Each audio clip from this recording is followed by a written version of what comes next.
Channel. So basically आज हम आए हैं एक नई वीडियो के साथ और हमारी वीडियो का टॉपिक है application and uses of lanthanides, यानी कि जो हमारे एफ ब्लॉक के एलिमेंट्स थे लैंथेनाइड्स, उनकी हमारे पास एप्लीकेशन और यूजेस क्या क्या है। तो सबसे पहले हम उनके यानी कि सिंपल लैंथेनाइड की एप्लीकेशंस देखेंगे। तो सबसे पहली जो एप्लीकेशन है इसकी वो ये है कि it is used in metallothermic reactions. Metallothermic reactions ऐसे रिएक्शंस होते हैं जो मेटल्स देते हैं हीट की मौजूदगी में due to extraordinary reducing properties, यानी कि चूँकि लैंथेनाइड के पास हमारी जो रिड्यूसिंग प्रॉपर्टी है वो एक गैर मामूली प्रॉपर्टी है, जिसकी वजह से इनको हम क्या करते हैं मेटालोथर्मिक रिएक्शंस के अंदर यूज़ करते हैं। इन्हीं का जो नाम है हमारे पास वो है लैंथेनाइडोथर्मिक प्रोसेस। ये मेटालोथर्मिक ही का ही नाम है दूसरा, ठीक है। इसके नतीजे में हमारे पास क्या होती है, सफिशिएंटली जो प्योर हमारे पास आ गया ना, जिस तरह हमारे पास आ गया नायोबियम आ गया, जर्कोनियम आ गया, आयरन आ गया, कोबाल्ट आ गया, निकल, manganese, yttrium and uranium and boron and silicon etcetera, जितने भी हमारे पास मेटल्स हैं ना, ये सारे के सारे ये हमारे पास क्या करते हैं, अगर हम लैंथेनाइडो हमारे पास जो थर्मिक प्रोसेस होगा अगर उसका इस्तेमाल करेंगे हम, तो क्या होगा, उसके नतीजे में हमारे पास प्योर ये वाले पैदा होंगे। और ये हमारे पास के इसके अलावा क्या किया जाता है, ये हम इसको डीऑक्सीडाइजिंग एजेंट के तौर पे इस्तेमाल करते हैं। अगर हमने कॉपर और उसका अलाई बनाना हो ना, तो उसके अंदर ये जो हमारे पास मेटल्स बनेंगे इनको हम क्या कर सकते हैं, डीऑक्सीडाइजिंग एजेंट के तौर पे यूज़ कर सकते हैं। सेकंड जो हमारे पास मेन इंपॉर्टेंट जो इनकी हमारे पास यूजेस या एप्लीकेशन आते हैं वो है मिश मेटल्स के हमारी रोज़मर्रा ज़िंदगी के अंदर, डेली लाइफ के अंदर बहुत ही ज़्यादा एप्लीकेशन है, ठीक है। तो मिश मेटल्स होते क्या हैं, बेसिकली मिश मेटल्स जो हमारे पास होते हैं ना लैंथेनाइड्स का, जब हमारे पास अलॉय बनता है, अलॉय यानी कि कहते हैं ना मोर देन वन मेटल का जब आपस में मिक्सचर होता है यानी कि कंबाइन होते हैं, तो फिर हमारे पास अलॉय बनता है। तो मिश मेटल की सूरत में हम कहेंगे जब एक या दो से ज़्यादा लैंथेनाइड हमारे पास आपस में मिलेंगे, डिफरेंट लैंथेनाइड्स, तो हमारे पास जो नई चीज़ बनेगी उसको हमने एक नाम दिया हुआ जिसको हम मिश मेटल्स कहते हैं। अब मिश मेटल के हमारे पास मेजर कॉन्स्टिट्यूएंट्स क्या होते हैं, यानी कि किन किन चीज़ों के ऊपर मुश्तमिल होता है। तो आमतौर पे इसके अंदर हमारे पास 40 से 50% सीरियम मौजूद होता है एंड 25% हमारे पास लैंथेनम होता है एंड 5% हमारे पास नियोडाइमियम हमारे पास होता है। एंड उसके अलावा हमारे पास बाकी जो लैंथेनाइड्स होते हैं वो छोटी छोटी क्वांटिटीज़ के अंदर मौजूद होते हैं। जबकि इसके अलावा इसके अंदर हमारे पास क्या होता है, आयरन, ठीक है, और कॉपर की इम्प्योरिटीज़ भी पाई जाती हैं। 40 to 50% सीरियम, 25% लैंथेनम, नियोडाइमियम हमारे पास 5%, कुछ लैंथेनाइड्स छोटी क्वांटिटीज़ में, और इम्प्योरिटीज़ हमारे पास क्या होती हैं वो भी थोड़ी सी क्वांटिटीज़ में पाई जाती हैं। अब ये जो हमारे मिश मेटल्स होते हैं इनके हम यूजेस देखेंगे। हमने देख तो लिया मिश मेटल्स होते क्या हैं, अब हम इनके यूजेस भी देखेंगे।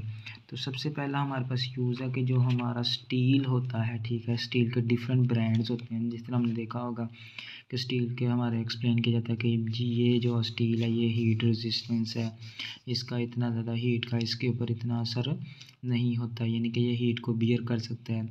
फिर कुछ ऐसे हमारे पास स्टील होता है जिसको हम स्टेनलेस स्टील कहते हैं, उसके ऊपर दाग धब्बे नहीं लगते इतने ज़्यादा। और इंस्ट्रूमेंटल स्टील होता है, चीज़ों के बनाने के अंदर इस्तेमाल किया जाता है हमारा, तो उसकी प्रोडक्शन के अंदर हमारा मिश मेटल्स का बहुत ज़्यादा रोल होता है। जबकि उसके अलावा सेकंड जो हमारा वो ये है कि हमारा जो 0.75% जब हम एडिशन करेंगे मिश मेटल की स्टील के अंदर, तो उसके नतीजे में उसका यील्ड पॉइंट बढ़ जाएगा, ठीक है। यील्ड पॉइंट, अब ये सेकंड ईयर की फिज़िक्स का टॉपिक है हमारे पास, ठीक है, जिसके अंदर परमानेंट हमारे पास बॉडी के अंदर चेंज आ जाता है, जिसकी वजह से हमारे पास इलास्टिसिटी प्लास्टिसिटी वाला सारा रोल उसके अंदर है। तो उसकी वजह से हमारे पास अगर 0.75% हम मिश मेटल ऐड करेंगे स्टील के अंदर, तो क्या होगा, यील्ड पॉइंट उसका बढ़ जाएगा, और जो हमारे पास उसकी वर्कबिलिटी होगी स्टील की वो हीटेड स्टेट के अंदर इम्प्रूव हो जाएगी, और उसकी जो ऑक्सीडेशन की तरफ रेजिस्टेंस है वो भी बढ़ जाएगी, यानी कि वो इतनी अच्छे तरीके से कह रहा हूँ कि वो इतनी आसानी से ऑक्सीडाइज नहीं हो सकेंगे। और अगर हीटेड स्टेट होगी यानी कि हमारे पास टेम्परेचर के अंदर भी ये काम कर सकेगा। थर्ड हमारे पास यूज़ है, अगर हमारा मैग्नीशियम का अलॉय जो बनता है हमारे पास, और मैग्नीशियम के अलॉय के अंदर हमारे पास अगर 30% कंडीशन है कि अगर 30% हमारे पास मिश मेटल आता है और 1% अगर ज़िरकोनियम आता है, तो जो हमारे पास अलॉय बनेगा यानी कि मैग्नीशियम के अंदर 30% मिश और 1% ज़िरकोनियम, तो ये जो हमारे पास नया अलॉय बनेगा ना, ये हमारे पास जो जेट इंजन होते हैं बेसिकली, ठीक है, उनके अंदर हमारे पास क्या किया जाता है, उसके लिए पार्ट्स बनाने के लिए यूज़ किया जाता है, ठीक है। देन उसके अलावा हमारे पास अगर आ जाए लैंथेनम आ गया, फिर सीरियम आ गया, फिर हमारे पास आ गया प्रेसियोडाइमियम एंड उसके अलावा नियोडाइमियम, ये हमारे पास आ जाए। जब इन 3-4 को हम मिक्स करते हैं स्टील के साथ, तो जो हमारे सिगरेट्स के लेटर्स होते हैं, ठीक है, उसके अलावा खिलौने होते हैं और फ्लेम थ्रोनिंग टैंक्स होते हैं, उन सबको बनाने के अंदर क्या किया जाता है, इस्तेमाल किया जाता है। लास्ट पे हमारे पास जो एप्लीकेशन है वो है, अगर हम सीरियम और मैग्नीशियम का अलॉय बनाते हैं, इन दोनों को मेटल्स को मिला के, तो वो जो हमारे पास फ्लैश लाइट के जो पाउडर होते हैं, जो हमारे पास लाइटें यूज़ करते हैं फ्लैश लाइट्स, तो उसके अंदर हमारे पास ये वाला अलॉय यूज़ किया जाता है। सो ये बेसिकली हमारी एप्लीकेशंस थी जो हमने यानी कि देखा कि हमारा जो लैंथेनाइड्स है वो कहाँ कहाँ यूज़ किया जाता है, इसकी एप्लीकेशंस कहाँ कहाँ हम अप्लाई करते हैं। उसके बाद हम देखेंगे लैंथेनाइड के अगर हम कंपाउंड्स बनाते हैं, यानी कि अब पहले हम सिर्फ बात कर रहे थे लैंथेनाइड के सिंपल, जो लैंथेनम से ल्यूटीशियम तक सिंपल एलिमेंट्स थे, हमने उनकी बात की। अब हम बात करेंगे अगर हमारे पास उसके कोई कंपाउंड्स बन जाए, जैसे कि ऑक्सीडाइज कह रहा हूँ मैं, सॉरी, ऑक्सीडाइजिंग प्रॉपर्टी के अलावा अगर इसके ऑक्साइड्स की बात कर लेंगे, तो आमतौर पे हमारे पास जो लैंथेनाइड कंपाउंड के यूजेस होते हैं वो 2 तरह के होते हैं। एक होते हैं न्यूक्लियर किस्म के और एक होते हैं नॉन न्यूक्लियर किस्म के। तो यहाँ सबसे पहले हम डिस्कस करते हैं जो नॉन न्यूक्लियर हमारे पास यूजेस होते हैं।